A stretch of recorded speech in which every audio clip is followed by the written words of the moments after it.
Bienvenue sur le podcast de Bonnet et Doyen Conseil. Nous sommes Guillaume Bonnet et Jérémy Doyen, anciens banquiers privés, et nous sommes les fondateurs de notre cabinet de conseil en gestion de patrimoine. Nous souhaitons par le biais de ce podcast vous donner les clés pour gérer votre patrimoine financier et immobilier, obtenir des revenus complémentaires, maîtriser votre fiscalité et anticiper votre transmission. Si ces sujets vous intéressent, alors abonnez-vous. Nous vous souhaitons une très bonne écoute. Et aujourd'hui, nous allons voir que le LMNP, la location meublée non professionnelle, est la clé pour réussir ses investissements dans l'immobilier. Et oui Guillaume, aujourd'hui nous n'allons pas parler du Pinel ou des autres dispositifs fiscaux comme le Malraux, le Cellier ou le Denormandie. Il y en a d'autres, je ne vais pas tous les citer. Nous n'allons pas regarder ces dispositifs car ils sont accompagnés d'une carotte fiscale. C'est-à-dire que quand vous investissez par le biais d'un dispositif fiscal, vous allez avoir une réduction sur votre imposition. Là, on va bien parler de la maîtrise de votre fiscalité et non pas d'une réduction sur votre fiscalité. Donc aujourd'hui, je le rappelle quand même, ces dispositifs fiscaux peuvent être adaptés à certaines situations, mais nous allons adapter notre podcast et nous allons évoquer le LMNP, la location meublée non professionnelle, pour réussir votre investissement locatif et pour surtout ne pas avoir de surprise par la suite. C'est exactement ça qu'on veut mettre en avant. Ici, c'est pas parler de quelque chose qui va vous permettre de réduire vos impôts. On va plutôt regarder d'abord la partie immobilière. Qu'est-ce qui est un bon investissement dans l'immobilier? Et ensuite, on parle de LMNP, de la location meublée non professionnelle, car c'est un investissement dans l'immobilier qui permettra d'avoir une fiscalité avantageuse sur les revenus issus de cette location meublée non professionnelle.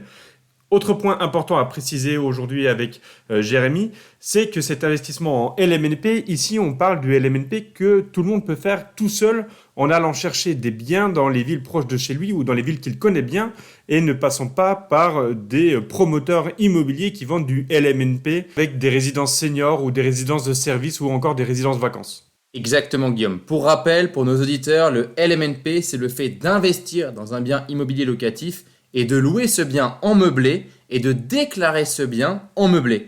Et on va expliquer nous les avantages de déclarer votre bien en meublé par rapport à une déclaration que vous pourriez faire si vous louez nu. Et Jérémy, justement, ce qu'on peut se demander, c'est quelle est la différence entre la location nue et le LMNP? Est-ce que c'est simplement fiscal ou est-ce qu'il faut vraiment avoir des choses spécifiques dans les biens qu'on veut louer?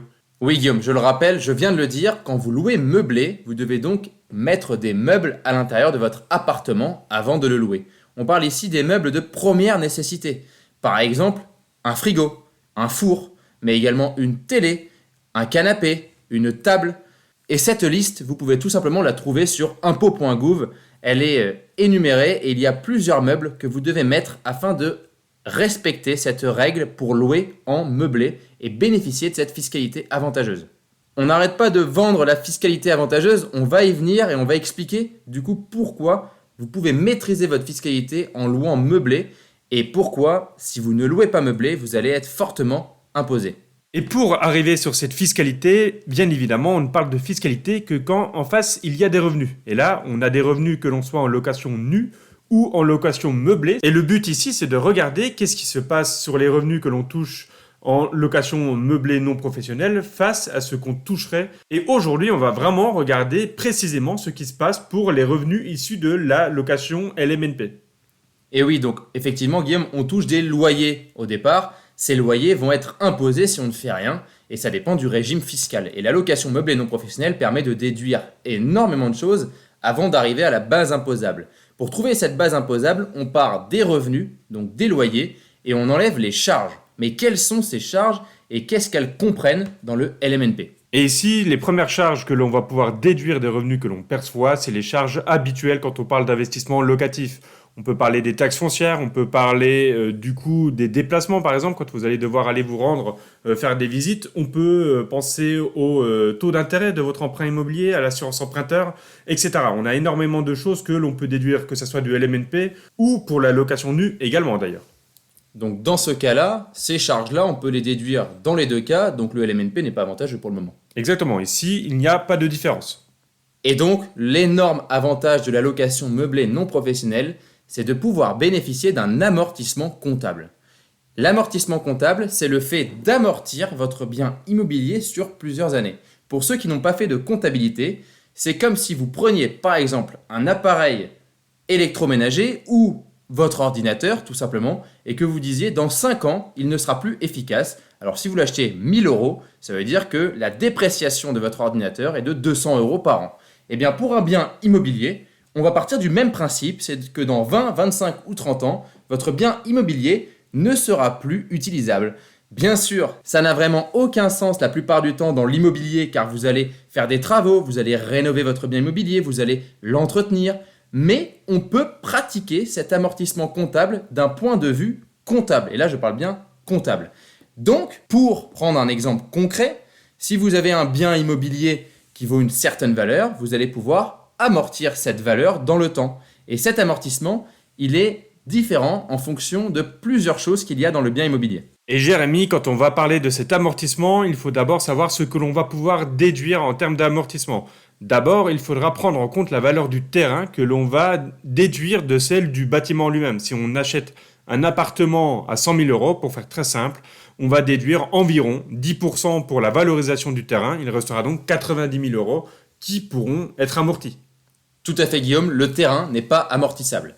Ensuite, dans le bâtiment en lui-même, on va amortir sous différentes phases. C'est-à-dire qu'on va amortir la construction sur 30-40 ans, les installations techniques, matériels et outillages sur 20 ans, et les installations générales, aménagement et agencement sur 15 ans. Il reste une dernière chose qu'on peut encore amortir, et ce sont les meubles. C'est-à-dire que si vous mettez des canapés, comme je l'ai dit, et c'est le but de la location meublée, vous allez mettre des meubles à l'intérieur de votre logement, ces meubles-là, on peut les amortir sur 5 ou 7 ans, en fonction de l'expert comptable qui fera votre déclaration. Jérémy, c'est très intéressant, ça semble aussi assez compliqué. Est-ce que c'est quelque chose qu'on peut faire seul ? Alors ça, on le déconseille fortement de pratiquer l'amortissement comptable seul. C'est très compliqué, ça demande une expertise et c'est là où on va faire appel à un expert comptable. Point important, vous avez donc compris qu'on va devoir passer par un expert comptable et quand on passe par un expert comptable, cela veut dire aussi qu'il n'est pas gratuit. Et là, on va en venir aux frais, puisque forcément, il y a énormément d'intérêt à faire du LMNP. Derrière, forcément, il y a aussi des coûts. Il faut comparer les avantages face aux coûts qui sont engendrés par la location meublée non professionnelle. Et donc, on en revient à l'expert comptable. Premier point, est-ce que cet expert comptable coûte cher lorsqu'on a un appartement en location meublée, Jérémy ? Je vais même additionner le coût d'un expert comptable au coût de centre de gestion agréé qui est relié à l'expert comptable.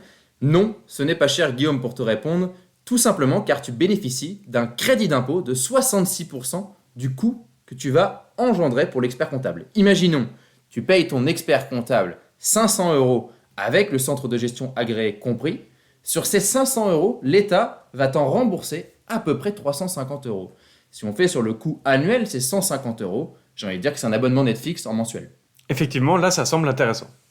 Et tout ça pour être accompagné par un expert comptable. J'ai bien dit que là, c'est l'expert comptable qui engage sa responsabilité sur l'amortissement comptable et qui vous accompagne pour faire votre déclaration du logement meublé. Est-ce qu'il y a d'autres coûts que celui de la comptabilité pour profiter de l'amortissement ? Tout à fait, quand vous êtes en LMNP, en location meublée non professionnelle, vous êtes donc considéré comme une mini-entreprise et vous allez devoir payer la cotisation foncière des entreprises en plus de la taxe foncière. Cette cotisation foncière des entreprises représente un coût la plupart du temps de 50% de la taxe foncière. Donc si votre taxe foncière est estimée à 500 euros, la cotisation foncière des entreprises sera de 250 euros. Allez, Jérémy, prenons un exemple chiffré pour montrer vraiment la différence justement entre cette location nue et le LMNP. Et prenons l'exemple d'un appartement de 150 000 euros. Eh bien, on prend cet exemple, Guillaume, mais je te laisse faire la partie revenu foncier en location nue avec, on n'a qu'à prendre comme exemple des loyers de 8 000 euros si on loue en nu et qu'on est en revenu foncier, et des loyers de 9 000 euros si on loue en meublé, et moi je ferai la partie sur le meublé. Pourquoi cette différence entre 8 000 et 9 000 euros de loyer ? Tout simplement, quand vous louez meublé, vous avez la possibilité de louer un peu plus cher. On a pris 10% de hausse, c'est pas énorme, mais c'est à peu près ce qui se fait sur le marché. Allez, on regarde ça tout de suite. Donc on rappelle 8 000 euros de loyer pour moi qui loue mon appartement en location nue. Ça signifie quoi ? Ça signifie déjà que je peux profiter du microfoncier. J'ai des loyers qui sont inférieurs à 15 000 euros par an. Ça va simplifier notre exemple. Avec le microfoncier, j'ai droit à un abattement de 30%, soit 2 400 euros d'abattement dans mon cas. Il me reste donc, une fois cet abattement déduit, une base imposable de 5 600 euros. Malheureusement, j'ai déjà des bons revenus par ailleurs et donc je vais être imposé à ma tranche marginale d'imposition auquel il faudra que j'ajoute les prélèvements sociaux. Ma tranche marginale d'imposition, elle est de 30%. Ça veut dire que ces 5 600 euros de base imposable vont être taxés à 30% plus 17,2% de prélèvements sociaux, soit 47,2%, ce qui semble important, je rappelle, sur les 5 600 € de base imposable, on a déjà déduit heureusement 30%. Ça fait quand même une imposition pour moi de 2 643 € qui ira directement à l'État. Donc tu es en train de me dire que sur tes 8 000 € de loyer, tu payes 2 643 € de fiscalité. Et oui, car là, on part de ma tranche marginale d'imposition et il ne faut jamais oublier les prélèvements sociaux de 17,2 qui font monter la note fiscale. Donc on le comprend bien, si on a une tranche marginale d'imposition qui est faible, pourquoi pas aller sur des revenus fonciers? À ce moment-là, oui, ça peut se réfléchir, ça peut être plus intéressant. On rappelle, la tranche du dessous, elle est à 11%, ou si vraiment vous n'avez pas d'autres revenus, vous pouvez peut-être être à 0%. Tout à fait. Et là, on va comparer avec le LMNP, et là, on va comprendre l'intérêt de la location meublée. Donc déjà, on augmente les loyers. Donc on a plus de loyers, on a 9 000 € de loyer par an, mais on va pouvoir bénéficier d'un amortissement comptable que j'ai pris dans mon exemple sur 25 ans en moyenne. Je n'ai pas calculé l'ensemble des amortissements. Cet amortissement comptable ferait 6 000 € par an d'amortissement sur 25 ans. Donc 9 000 € de loyer moins 6 000, ça fait qu'on a une base imposable qui est de 3 000. Mais là, il reste les charges. Et les charges, c'est la taxe foncière, les charges de copropriété, les charges d'assurance habitation, d'intérêt, de crédit, d'experts comptables, de cotisations foncières des entreprises. On arrive donc à une base imposable qui est de 0. J'ai envie de vous dire que l'imposition sur une base imposable de 0, elle est de 0. Donc aujourd'hui, tu es en train de me dire que toi, tu as 2 643 € d'impôt pendant que moi, j'en paye 0 car j'ai loué meublé. On est d'accord? C'est exactement ça, et malheureusement pour moi, on a investi la même chose au départ, on a le même appartement, et la rentabilité, pour moi, elle est impactée. Tout à fait. Et en plus de ça, j'ai envie de rajouter qu'on va bénéficier d'un remboursement des impôts, qui sont des 2/3 de l'expert comptable et du centre de gestion agréé. Donc oui, la location meublée non professionnelle permet de réduire votre fiscalité et de la maîtriser. Par contre, il y a des inconvénients, et on va quand même en citer quelques-uns aujourd'hui. Quand on loue en LMNP, forcément, il y a quelques inconvénients. Et le premier inconvénient que j'ai envie de citer, c'est le temps et la gestion qui est demandée par cette location meublée. Rien qu'au niveau du bail, il faut savoir que là, un locataire, il va avoir tendance à rester sur des durées plus courtes, puisqu'on est plutôt face à des profils étudiants ou des jeunes actifs qui ont un besoin justement de logements meublés, qui n'ont pas encore leurs meubles à eux pour s'installer. Oui, tout à fait, Guillaume. Donc là, on parle du turnover, c'est le premier inconvénient. Et j'ai envie de dire qu'il y en a un second, et il n'y en aura que 2. Le deuxième inconvénient, vous l'avez compris, c'est de passer par un expert comptable. Donc c'est un peu de la gestion administrative, et de la gestion comptable, et de la gestion fiscale. C'est un peu plus complexe, mais à partir du moment où vous passez par un expert comptable, normalement, il est censé faire tout pour vous et vous accompagner de A à Z. Choisissez bien votre expert comptable sur ce point. Donc Jérémy, on l'a bien compris, le LMNP, c'est vraiment quasiment magique pour la fiscalité en cours de vie de l'investissement. Est-ce que c'est la même chose en cas de revente? Est-ce que tu vas être avantagé fiscalement ou au contraire, on va réintégrer les amortissements et tu vas payer énormément de fiscalité à ce moment-là? Eh bien Guillaume, tu viens presque de répondre à la question. Effectivement, quand on est en LMNP, on bénéficie de la fiscalité des particuliers. C'est-à-dire que tu sois en revenu foncier ou en LMNP, tu as la même fiscalité. Donc tu vas avoir des amortissements en fonction de la durée de détention de ton bien immobilier. Pour rappel, au bout de 22 ans, tu n'auras plus d'impôt sur le revenu à payer sur la plus-value. Et au bout de 30 ans, tu n'auras plus de prélèvements sociaux à payer sur la plus-value. Donc c'est la même fiscalité, match nul sur ce point-là. Après, j'ai envie de dire que ça dépend à chaque fois des situations. Il y a plein d'autres situations qui sont envisageables, comme la SCI à l'IS ou la SCI à l'IR, le déficit foncier, les revenus fonciers, le micro-BIC de tourisme, le LMNP. Toutes ces solutions-là, nous, on les travaille au quotidien avec nos clients pour adapter chaque situation à chaque foyer fiscal et à chaque imposition. Donc un point important, quand on investit dans l'immobilier, le premier choix c'est l'emplacement et le deuxième choix c'est de maîtriser sa fiscalité. Et si vous voulez investir dans l'immobilier et que vous avez peur de faire des erreurs sur votre investissement, je vous propose d'écouter l'épisode 14. Ce sont justement les erreurs à ne pas faire pour investir dans l'immobilier.